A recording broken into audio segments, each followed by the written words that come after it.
Yeah. Definitely this evening. Okay. Tyler, can you hear us okay? Yep, I can hear you. All right, we can hear you. Perfect. Okay. Okay. Before we start, I'm on coverage because we got a team out in the field. So if I get a call, I'm gonna have to run. Okay, thanks. Thank you. Hey, Jim, welcome. Car. Okay, so it is October 21st. It's 9 a.m. and this is the Finance Committee meeting. All trustees are accounted for. We also have myself and John Seitz as staff support. So I structured this a little differently. I put the financial policies first so that as we talk through these other items, we can kind of gut check back to those financial policies. We drafted these financial policies in August, and I wanted to kind of take a couple months while we go through the budgeting process to hash out some of the details of the financial policies and make sure that they are comprehensive for what we need them for. So I think if you all don't mind, we'd start with our agenda item number 2, which is the loader cat financing options. It printed a little funny in the packet, but I'll kind of kick it over to John here. We have some options for how to finance the next loader and what our current financing options are as far as like gaining equity on our loaders, our current loader. Mhm. So it's a little different. I'll let you kick it off, John. Yeah, so we have in the last, typically we have 3 leases, big leases. We've got the grader and 2 loaders. And in the past, they weren't like previous to 2016, I believe it was. We weren't building much equity on those pieces of equipment. So we would have a 6-year lease, for example, and then we would trade them back in and we didn't have a lot of equity. So we wanted to have more equity because it's better financial practice. And so the cost went up. But then when we trade them in at the end of the lease, we have a lot more equity. So prices are going up again, as you would imagine, since COVID. We purchased these in 2000 or leased these in 2019, and we decided to step them out. So we were doing 1 loader on a 5-year, 1 loader on a 6-year, and the grader on a 7-year. And that strategy was implemented so that we're not doing them all at once. And also because we felt that that would build more equity. But now that the price has gone up so much, we're looking at, okay, what do these payments mean? And as you can see by the schedule, we have here summarized what we're doing here is we're replacing 1 loader. Okay, the other loader and the grader will stay in the fleet. In consecutive years, we'll be phasing them out and trading them in for new pieces of equipment. So what we're looking at here is the implications. They're all the same interest rate. And if we go with a 5, 6, 7, or 8-year lease, and you look at the total we'll pay on these pieces of equipment over those different leases and the payments. So what's more palatable? In 2025, they're all going to be the same. They're all going to be about $27,000. But in 2026, you can see whether you do the 5-year or the 8-year, what those different annual payments will look like. And then you can kind of look at the total that you're going to pay on that piece of equipment. And I mean, Gloria has a better handle on the budget than I do as far as like what we can spend and what this looks like. But I was leaning more towards the longer lease term on this based on the totals. I mean, if you look at the total, you're looking at $25,000 more difference between the 5-year and the 8-year, but your payments are significantly less. So I don't have a strong recommendation, but the numbers are there for you all to look at and see what you think. We have stuck with Caterpillar equipment. I have tried some other brands recently, and the quality and the ease of operation just don't compare. The Caterpillar stuff it's basically top of the line, but with the amount of equipment that we have to move the amount of snow that we have to move in the amount of time that we're expected to move it in, I can't really see going with another brand to save money because we need performance.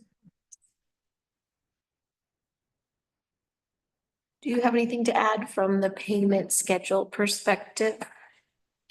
Yeah, so I just kind of wanted to jump back to the debt policy and our overall financial policies that we're creating. And we did talk about kind of the life of the, and I don't know if it's in here. 30 years, I think, is our maximum. So we're well within that following this policy. And the life of the debt is not to exceed 75% of the life of the project or acquisition.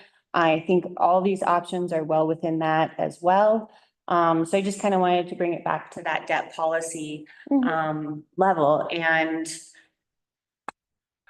if we can't afford it, I always say, like, let's least amount of interest as possible.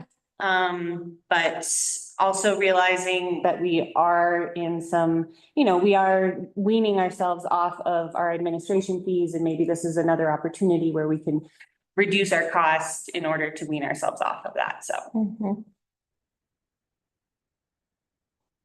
Right, we have lower payments for a longer period of time. Or we have higher payments for a shorter period of time, and overall, the town would net around 24 or 25,000 in interest savings by paying faster. Yeah. Pros and cons to both approaches. All are the same for next year, as you can see there. So all of our first payment would be the same in 2025. But then it jumps up significantly in 2026 if we wanted to do the 5-year as opposed to the 8-year.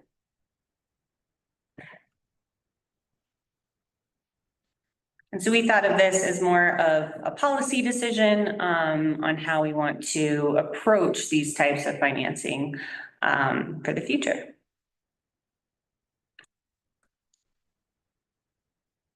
And if it's something that we should include in our current debt policy, if there's something that we want to say, like, let's try and keep it to 5 years, or, the life expectancy of how long we'll have it. Because I think that's one question, John, is how long we anticipate to have this loader. And then when would we trade it in again? Well, like I said, we're currently set up on a 5, 6, and 7 year. Historically, we've done 6 year.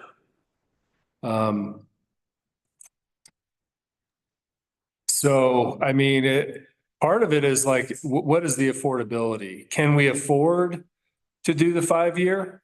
Because obviously I would recommend the 5 year if we can afford it. And if our utility rates are in the right spot and we can potentially put more back in admin fees next year, then a lot of that admin fee could help to pay that 77 or 78,000 in 2026.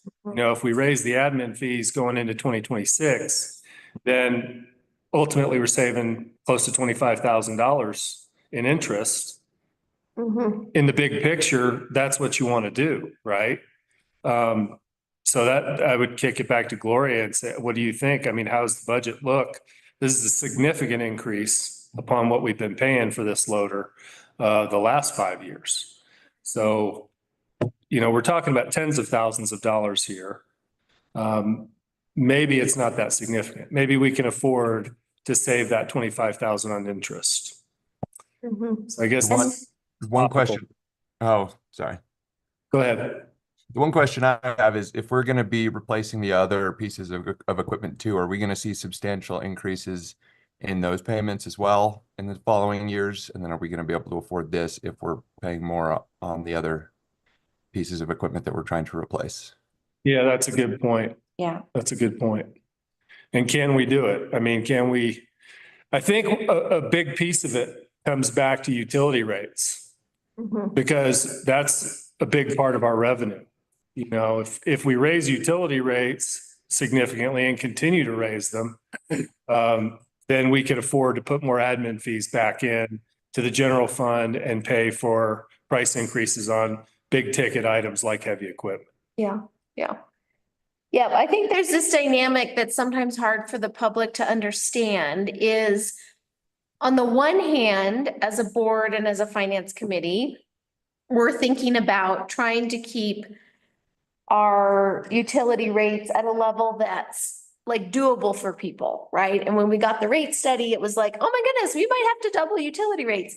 And that was not super palatable. And so our response was to decrease the admin fees. Well, now when we do that and when we decide, okay, we're going to not raise rates as much as maybe we need to, and instead we're going to decrease administrative fees, now all of a sudden the general fund has less money to work with to spend on all the variety of things that we like to do and the community is used to doing. So that's kind of this, that's how these are related. It's like, do we want ratepayers to pay a lot higher utility rates or do we want less money in our general fund? And those are kind of related questions. So when we talk about the payments for these, are the payments for these coming out of the general fund or the enterprise funds? General fund. Mhm.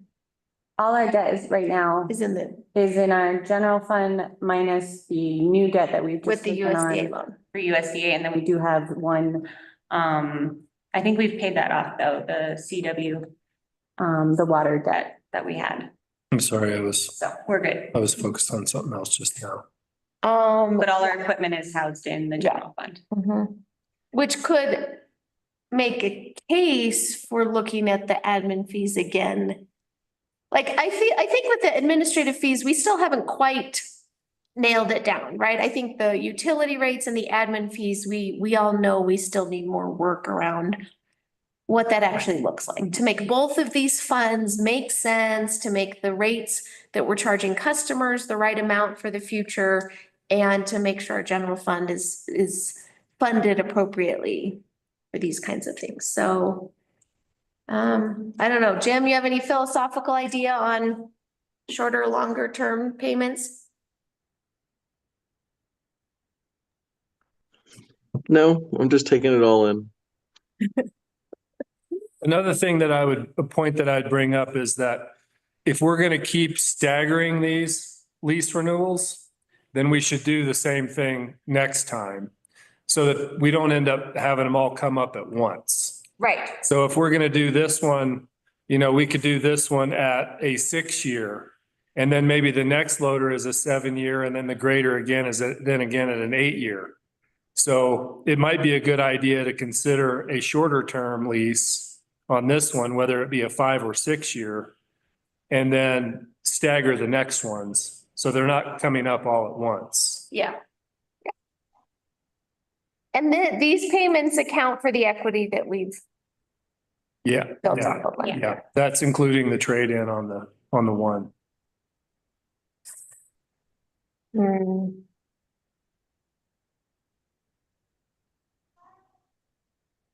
And John and I are happy to kind of look at, you know, all of the components, like all of our equipment, and do a comprehensive analysis to ensure that we stagger that like that, if you Yeah. all are okay with that. Yeah.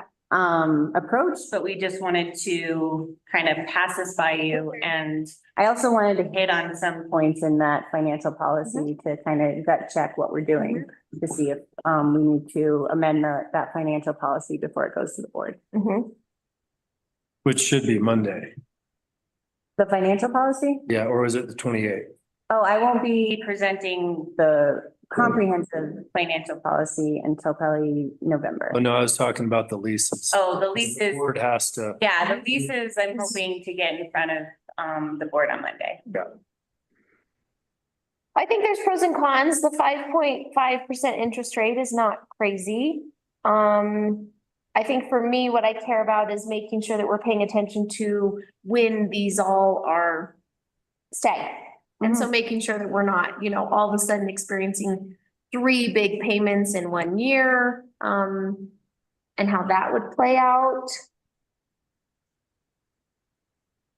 I mean, of course, if we can afford it, it's always ideal to pay less in interest.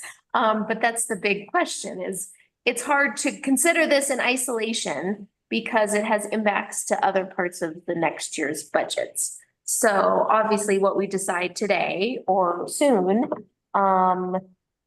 is what we're locked into for future line items.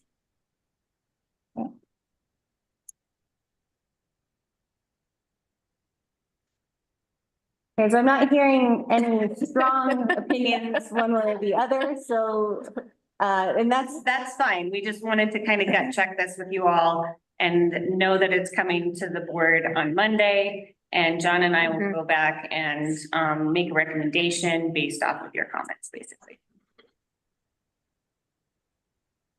okay. Yeah, Yeah, I'm leaning more towards, thinking about the staggering timeline.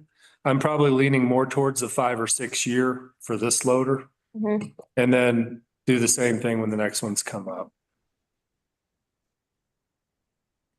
and maybe the 6 year is splitting the difference a little bit, right? We're paying a little less, but you're giving a little bit more time. And as you can see, the theme of today's meeting is also long-term planning. So thinking about our capital improvements as well. And thinking about those overall line items at the bottom of the capital improvement plan that shows, Each year, what we could potentially be spending. Like raising $30 million in 5 years, you mean that bottom line? yeah, that Yeah, bottom. yeah.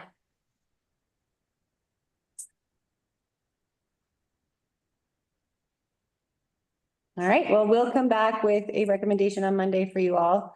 And unless we need any other information, John, from them? No, I don't think so. Okay, Thanks. awesome. All right, so we'll move on then, if you all are okay with that, to our capital improvements plan.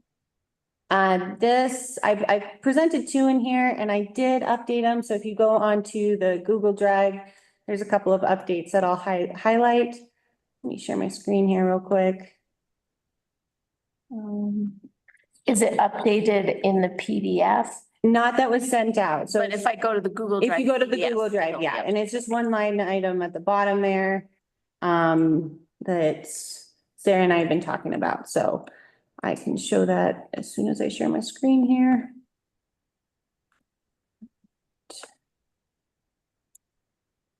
Okay, so we're gonna go to page of the packet. Okay, so the first one is, ooh, that's not easy for you guys to see.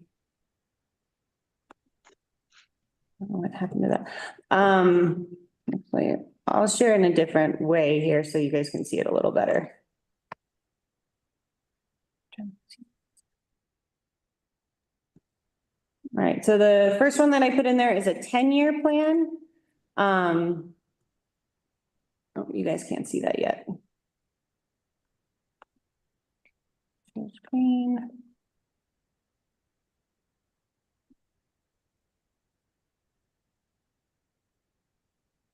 That's a little better. All right. That gets us a little better. Okay. So the first one is a 10-year plan. In our financial policies, we say 5-year plans for adoption. So, but we really wanted to get kind of a comprehensive look at all of our projects that we would potentially have over the course of 10 years. So that if there were some that we need to prioritize in the shorter term, we could. A lot of the maintenance and equipment are likely being prioritized by staff at this point because we are boots on the ground and able to kind of suss that out. So as you can see, our 10-year plan here at the bottom each year kind of gives a breakdown. And we're looking at about $30 million worth of projects over the next 10 years if we get that accomplished. Now, 17,000 of that is our new wastewater treatment plant estimate. Wait, let me pause for a second. 30 million in 5 years, 75 million in 10 years. Yes. Yeah. Wait, why didn't that go to? I don't know. Oh, yes, sorry. Yeah. 75 In million in 10 10 years, 30 in 5 years. Included in that 5-year, I did that a little clunky, but it kind of makes sense. Included in that 5 years, that 17 million for our wastewater treatment plant. That's one of the big ticket items. And that really assumes that's kind of like half the cost. That is, No, oh, it isn't. no, that's 100%. That's 100%. Yeah. All of these are 100% of the Okay, cost. and again, recognizing that there's a whole mix of financing options. Correct. Okay, so 17 million is the full cost. Mhm. Okay, thanks. So Estimated right now. Yeah. But in 3 years, it could. and then once we kind of talk through these and you guys are comfortable with our 5-year plan, what I'll do is a narration on kind of the funding mechanisms for each of those moving forward, and then the board would adopt this. And so looking right away, looking at our, I'm gonna pull up this other one because it's I think it's, oh, you know what? I'm gonna pull up this one. What was the main change? So I'm trying to find it. It's actually in the packet itself. And so the main change was, when we look at our 5-year one, so the smaller of the two. Here. At the very bottom, instead of a new truck, there is a John Deere Gator, potentially. And then, that was the main change on this one, at the very bottom. The John Deere Gator is for plowing? So that would be a Parks and Rec Yeah. vehicle rather than a full town truck. Gotcha. And then our new employee, well, not new, he's been here for almost a year now, but has been able to resurrect a lot of our current equipment. So we feel pretty good about, as long as he stays on, we're good with our equipment as it is. But looking at that final number at the bottom there for 2026 of a potential 3 million. And that does include the perimeter trail, but that would be fully grant funded. That also includes the Blair Street Revitalization Project, if we move forward with that. And those are kind of the big ticket items for identified for 2026. Do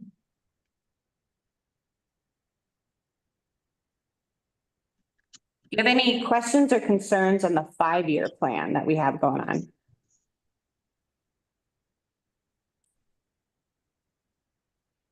I mean, it's all super exciting. It's really nice to see this laid out because I think it helps us all have a concrete discussion around deferred maintenance, how we actually execute a variety of plans that we have, how we might fund them. I think a question for me is like, okay, staff. These are all important things. They're all things I think the community wants and needs, we want and need. They've been prioritized in the master plan. Like, I don't have quibbles really over what's in here. I'm just wondering about the feasibility. That's why we staggered some of these projects out.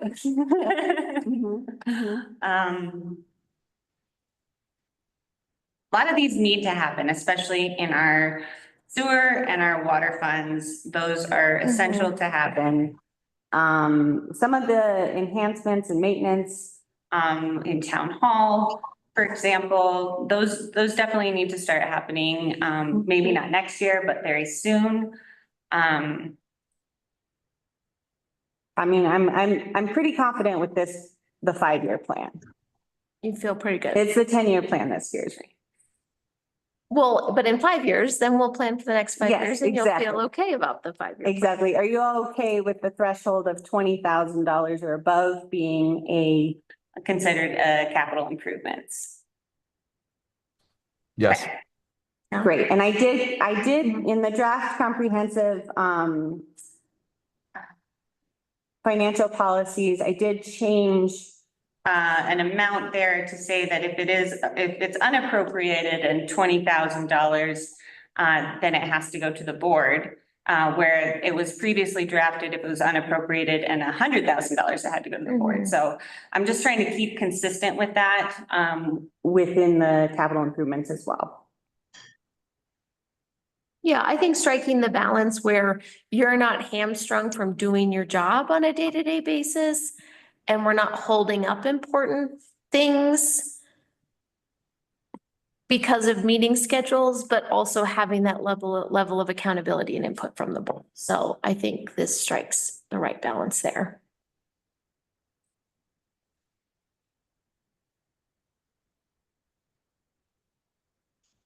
So are you all comfortable with me bringing the 5-year plan with a narration to the Board of Trustees?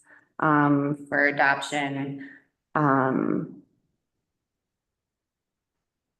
Potentially in November? I have two questions. One, I think for the multipurpose pavilion, I think for funding sources, we may want to add there maybe DOLA and GOCO. I don't know if it'll just be the nerds. So I think if that's worth noting there. And that one's on our 10-year plan, is that Oh, yeah. correct? We have some funding in 2028. It's on the 5-year.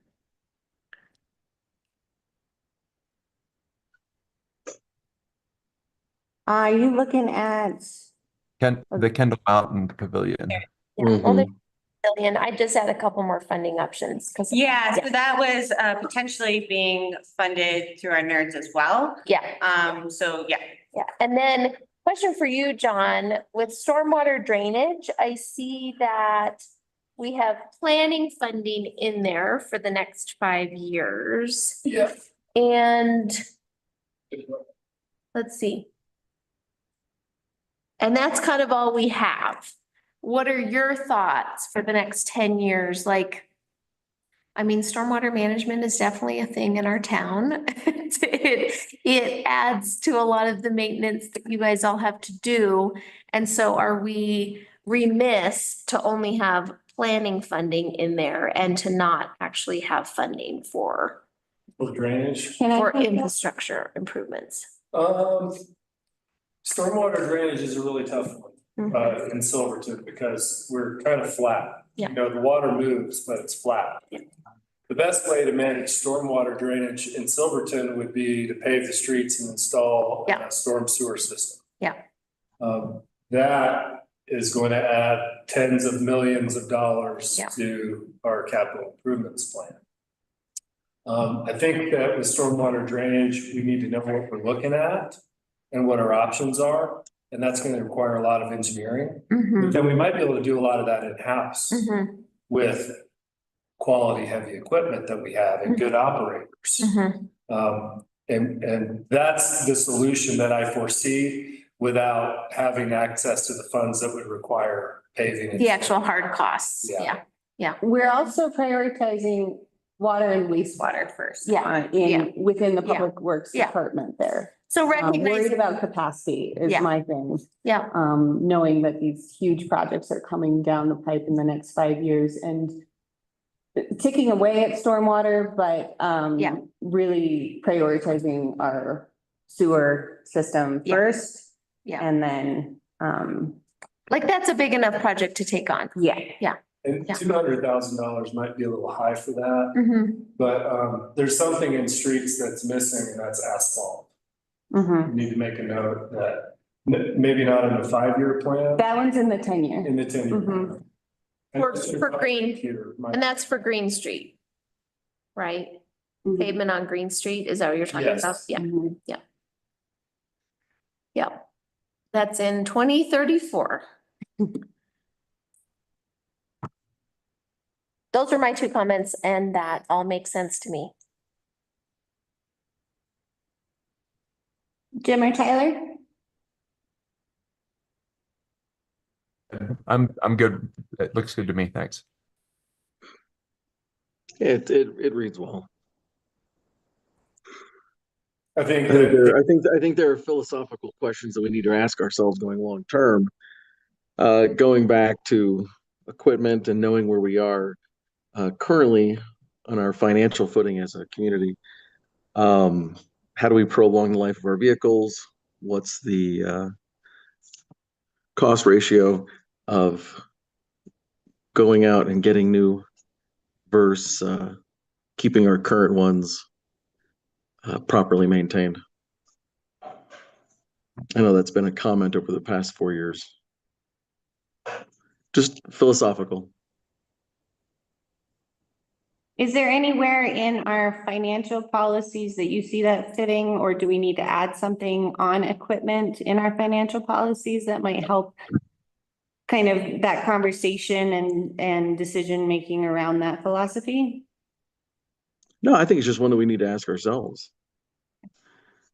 And what that looks like and what that dollar amount looks like. And I'm just looking at it right now. Obviously, we're talking about 5-10 years out. But how do we get to 5-10 years at our current state, saying that current trends will continue the way they're at, where they're at? Yeah. I think something key to note about heavy equipment and maintaining it is that when heavy equipment hits 5,000 hours, for example, you start having problems that are unavoidable. You know, things start breaking. It has nothing to do with maintenance.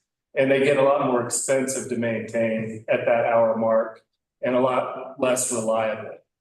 So I guess the question is the level of service important? You know, if we have one plow down and we have a lot of snow on the ground, are people gonna care if we don't get everything plowed by noon? Can't get around town, you know, because we have 2 plows in service instead of 3, for example. So I think that's the question is, what is the level of service? Is it okay not to plow because our equipment's broken, or do we want to spend that money to have equipment that's going to be reliable? Again, good point, but it goes back to maintaining the equipment and understanding the lifespan of pieces of equipment. And I get it, believe me. Working in an industry where the heavy equipment is used every day,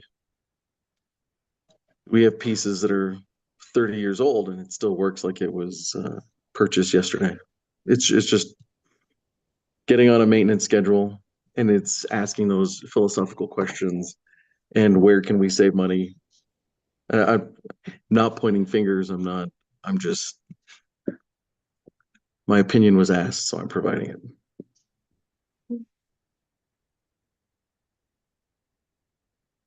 I think this plan would be great to talk about with the whole board. Okay. And I think it's really kind of, it's up to staff too, to say like, yep, these are, I mean, obviously it's up for the trustees and the community to say, these are our priorities, but these feel very in line with what we've articulated, certainly in the master plan and elsewhere. And so I feel pretty good about what's on this list. It doesn't strike me that there's major things missing. And so then it's just the question of like, what can we? Yeah, and I want to Really point out too, that they're not all coming out of the same fund. Yeah. So that'll be included in the narrative as well, as how much is coming out of each fund for, I mean, Moelis has its own fund, Yeah. cemetery has its own fund, water and sewer, separate funds. So Yep. how that will look broken down over the years per fund. Mhm. And I think this is a great tool for staff. It helps you, I mean, I don't know, I mean, John, a lot of your costs are sort of like fixed, but like thinking about Sarah's team, it gives a lot of structure to sort of like, these are the opportunities you would pursue because these are the kinds of things we're wanting to fund. And I think that helps give an ability to kind of weigh things that come along and opportunities that come along with the projects that we're trying to get done. I like the idea of having a comprehensive wish list. Right, You're gonna have to cull some of this stuff. yeah, It's not all gonna get done. We're not gonna have the money to do everything we want to do, but it's good to have a list of everything you want to do. That would be our comprehensive one. yeah. And there might be times, I'm thinking about some of these where, especially with kind of Sarah's stuff, that some of it is a little bit more like more of the kind of fun assets. There might be an opportunity that comes along that all of a sudden there's this donor that wants to help a skate park happen. And we're like, well, okay, this opportunity has come up. We planned for it in 2 years. It's on the list. Let's shift it to the next year. It gives, I think we have to recognize that there might be some of that flexibility depending on what the whims of funders are at the moment. But having the value of having an actual Plan. Yeah. capital improvements plan, which is something we've been working on trying to get to you all for a while. Also helps with that, with funders. Yeah. And you say it's Yeah. adopted in our master plan, it's adopted in our capital improvements plan. Yeah, We're fully behind this project. Give us the money. yeah, it's great. This has been a long time coming, so I know this table, it doesn't look simple, but it looks straightforward. And I know it took a lot of work to get there. Okay. So I will work on a narrative for those, and represent to the entire board. One question I had for you all was, with the financial Policies and the capital improvements plan, is that something you think we should do a work session on with the board? Or do you feel like, once I do the narrative on the capital improvements plan, it would be kind of fully baked to come to the board, for a decision?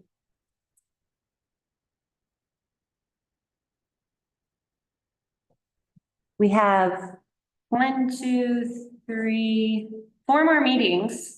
until the end of the year. Mhm. And 2 of which have already been booked up with work sessions. So I just wanted to put that out there.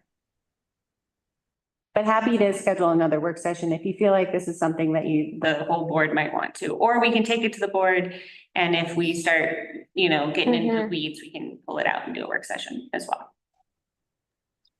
I think we should just take it to the board after you've done the narratives. Okay, I agree with Tyler. I think people are on board enough. This feels straightforward enough related to our priorities. But again, if we're having, if there's need for ton more discussion and people are really having issues with items on it or whatever, then certainly, but I think we can. Okay. Would that be your preference? that would be my preference, Yeah, yes. yeah. Is to take it- Recognizing that there's a chance that it could get pushed to a work session, but yeah. Totally. And then, okay, so I will bring this back to the board, with a narrative.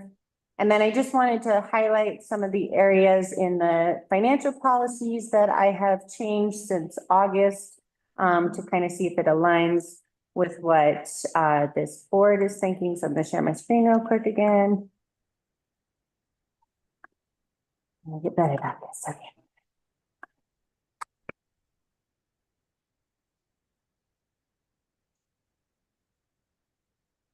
Okay, and so going through this, I did put my comments on the side on what I've done. We go through the budget policies. I feel like a lot of this is in line with what we're currently doing. We keep that 500,000 in reserve, then it's 20, then that includes our ending fund balance for that 25%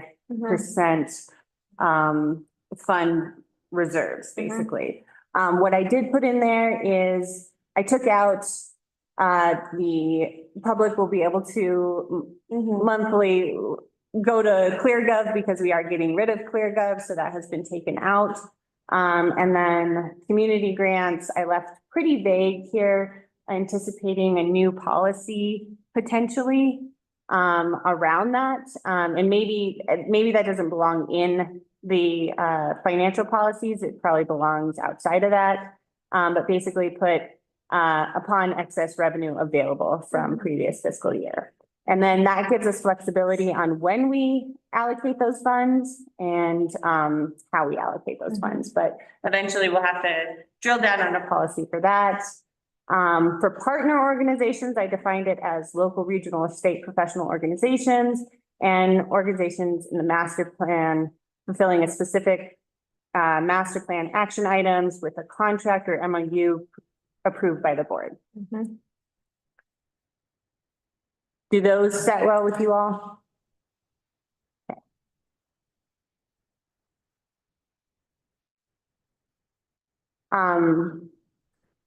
Well, if that's okay, then I'm going down to this page 6 on our financial policies. Enterprise funds, and it defines them. I'm a little concerned to define refuse as an enterprise fund moving forward, because It's not, Of the it's not implications it operating would that do, way. it's not operating that way right now, and the implications would be that the ratepayers here would then be subsidizing some of the tourism that's coming in and creating this increase in volume. So still trying to figure out how to suss that out, but kind of wanted to highlight that in this policy. Do you know, I mean, do other communities manage it not as an enterprise fund? Yeah, so it's kind of all over the place. A lot of communities, it's rolled into their general fund or it's outside of that, in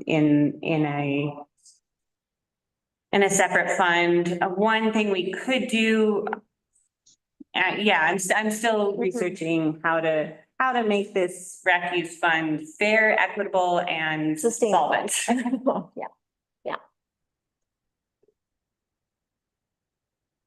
Right, I did include that our ending fund balance, excess ending fund balance could be spent potentially on capital and other one-time purposes, including community grants and partner requests. That was included in there potentially for the future. I took out the excellence in financial reporting, just after reviewing. I wanna get there, but I don't really want to put it in a policy yet that we are going to meet that mark every year. Because we're still working to get to that mark. And then this one on page 10, I just kind of wanted to run by you all. I was thinking of the conflict of interest and how we are a small town.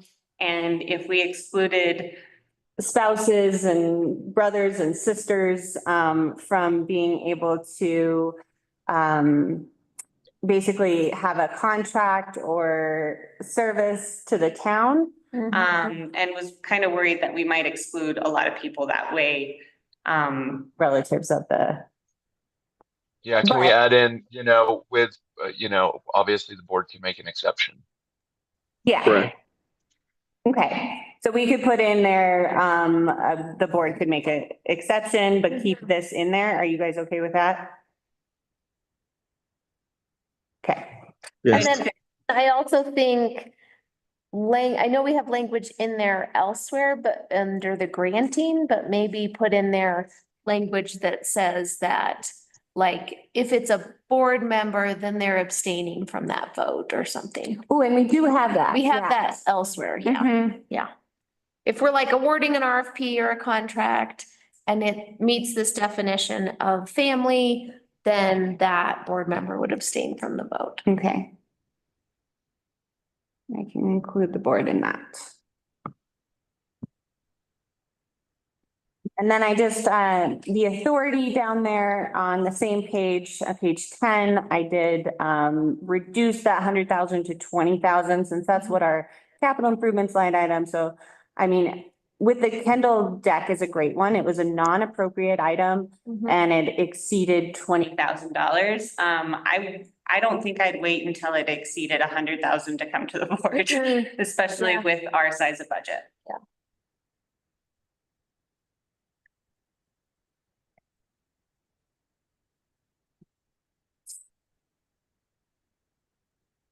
I changed the definition a little bit of our capital improvements classified as enhancement, maintenance, planning, land acquisitions, new infrastructure. And that correlates back to the categories you have in. Correct. I just Plan, wanted to yeah. make sure it all talked to each other. Yep.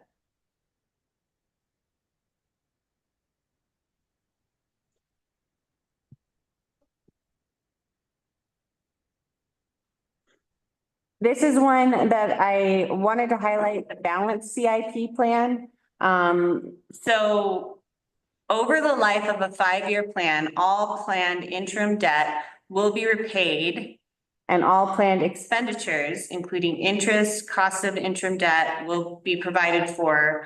with identified revenues. So Just wanted to kind of suss that out a little bit with you all on how that would work and thinking about, honestly, the equipment we just talked about so that one is kind of in line with, let's pay more over that 5 year. It's not identified on our CIPs, but it's a great kind of topic that we can, use to evaluate this financial policy and see if we're in line with that.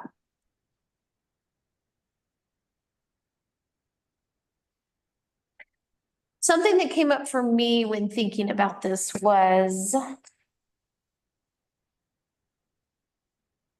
we are such a small town with such a small budget. And so does that come with some costs of having to pay higher interest and have longer debt financing because we just simply don't have the cash on hand to finance some of these things? And so this struck me as potentially limiting us a little bit too much because our budget is just so small. And I think that when we have a high capacity staff and we're pretty good at telling our story and getting grant funding, but we also sometimes need to get financing. Of course, we want to pay less in interest, but sometimes because we're so small and our budget is so low, we just might not have that luxury. But maybe I'm thinking about this in the wrong way. I don't know.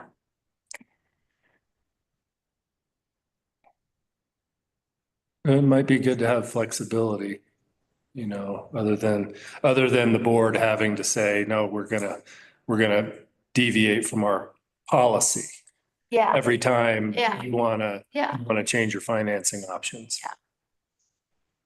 And I know, again, the intent of this is to make investments that the current residents can experience as opposed to like deferring investment costs or basically extending out investment costs to future residents. And at the same time, sometimes if we can't borrow the money that we need now, even if it's at a higher interest rate or longer term payments, we may not ever make that asset improvement or investment that will benefit the current residents and the people in the future. And so I don't know, I'd be interested in kind of giving us that flexibility, but I'd be curious what Tyler and Jim have to say. I mean, we need the flexibility. We need the ability to ask those questions and weigh those options. So I was gonna propose taking that out, if you all are okay with that. Did this originate from other financial management policies from other Yeah, so Towns, this yeah. was, actually the town of Pagosa let me borrow theirs. So I've tried to adapt it to Silverton, and Yeah. that's why it's taken a couple of months, is I just want to test it out with Yeah. each one of these Yeah, instances before we adopt it. because it sounds good. Yeah, it sounds great. It sounds good, but I'm just worried that we're too small, that we sometimes have to take loans farther into the future to build the things or do the things that we need to do. Mhm.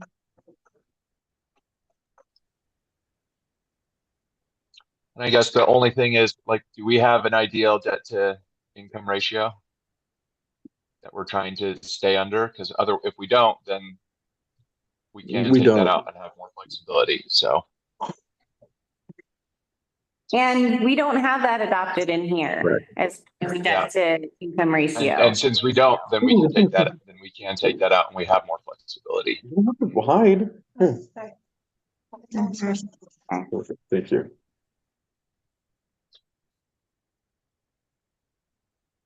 Yep, I will take that. portion out. And that's one thing that I kept out because I didn't want to limit us in that realm Yeah. as well. Yeah. I actually have been looking around on GASP and then, and a couple other of our financial oversights organizations for local governments and debt policy is very nuanced to the area that you're in.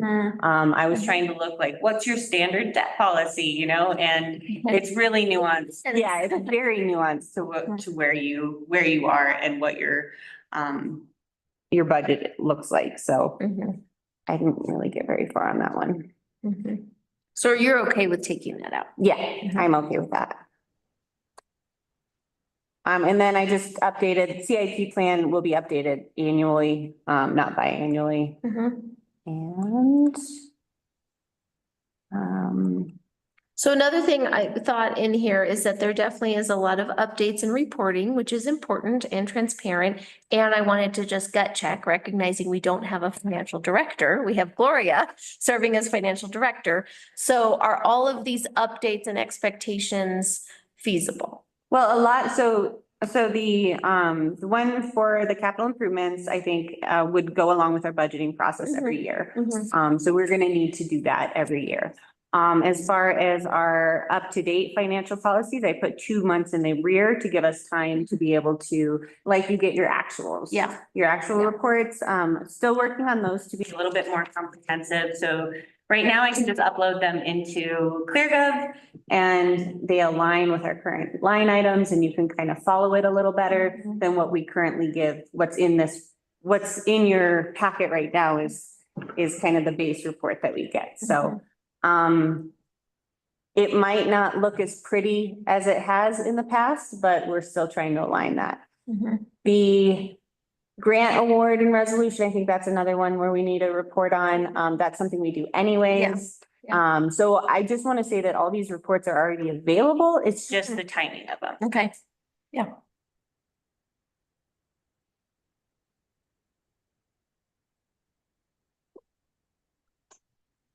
and that's, All I've got on the financial policies. Looks great. thanks. In interest of time, I know we have another like 7 minutes here, because I did ask you guys for an hour today. And just wanted to, talk through the actuals and where we're at to date. These are the September actuals that I used to determine our, predictions for the end of the year. Those will definitely be Updated once we get another set of actuals. But we're starting to tighten up. with our coding, so I'm feeling better about that. There was a couple miscoded items This time, but not as many as months past.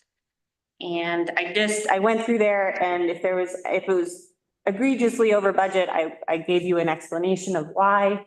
And I think a couple of them that I'll point out are the lodging fee, because we increased the lodging fee and that all goes into the general fund, and then we'll split off that $2 for each fund. Water and sewer at the end of the year reconciliation, and then the planning review fees that we received. Extra That goes with our pass-through policy, so those were engineering fees that were paid by the development back to the town. You can see that in engineering services. There is an area here that I really want to tighten up, and that's our grant expenditures, because right now some of the expenditures for our grants are being coded to the actual line item of like community development training, even though it was technically a Brownsfield grant expenditure. So we're trying to tighten that up for the future, and Melina and I are coming up with some spreadsheets. It was easy when we had like 5 grants. But when you're managing 12 grants, it's starting to get a little bit more complicated, and we need to come up with a better system. Any questions on the current, on September financials?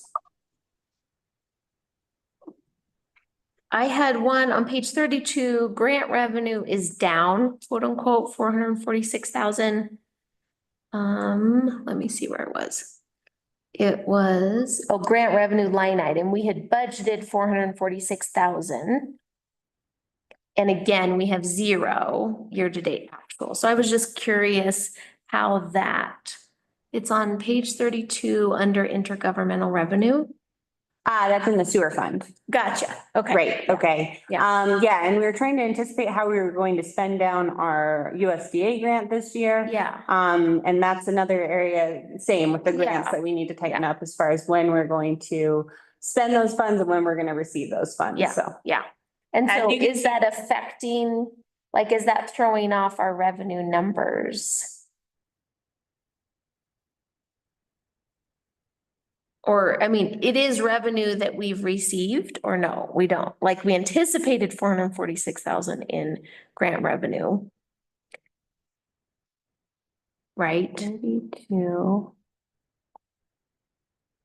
So it's right, so intergovernmental revenue, grant Oh, revenue. I'm you're looking in at the general revenues. fund. I'm in general fund Okay, for sorry, revenue, I was sorry. on like Yeah. the actual page 32 of the. No, sorry, I'm report. in 32 of the packet. Of the packet, okay. Yeah, Yes, so that does affect our bottom line. yeah, But it's also been accounted for in the revenues and the expenditures, so it should net out. net out. Yeah, is okay, the goal. all right, great. And then my overall thought was like, okay, our revenues, we budgeted for 3.6 million and we're at 2.4 year to date. Do you feel like we're generally kind of on track with what we'd expect for sales tax coming in for the rest of the year? Yes. Yeah.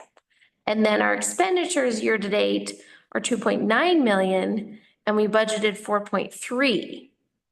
So do we have particularly big payments cut, like, We do, what do you yes. see coming down the pipe? So I think a couple of the areas is a lot of our financing, so Mhm. Columbine Park is one of them. The payment coming up? Right, so Uh-huh. we've only paid to date 13,000 of our 95,000. And then our Caterpillar leases, we've only paid 10,000 of our 90,000, Yeah. so those two are really big coming up. We also have our fund transfers to the refuse fund and the library fund. Mhm. So we haven't paid those completely out yet. So those are all big Yes. expenditures that are accounted for in here that we would pay out. Yep, okay. And then the others are, I think, thinking about those grants too, on what we anticipated spending versus what we're actually spending. But hopefully that nets out with the income, with the revenue Yep. from the grants. Yep. So when it comes to the actuals, there's nothing that stands out to you that's concerning. We seem on track and we'll kind of see where we net out with our ending fund balance in a bit. Yep. Great.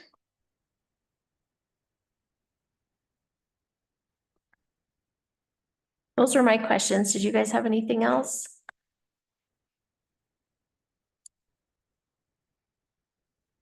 Okay.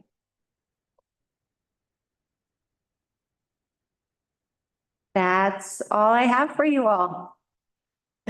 That's a lot. Financial policies document, 10-year capital improvements plan, actuals for 3/4 of the year. A big equipment lease. Way to go, team.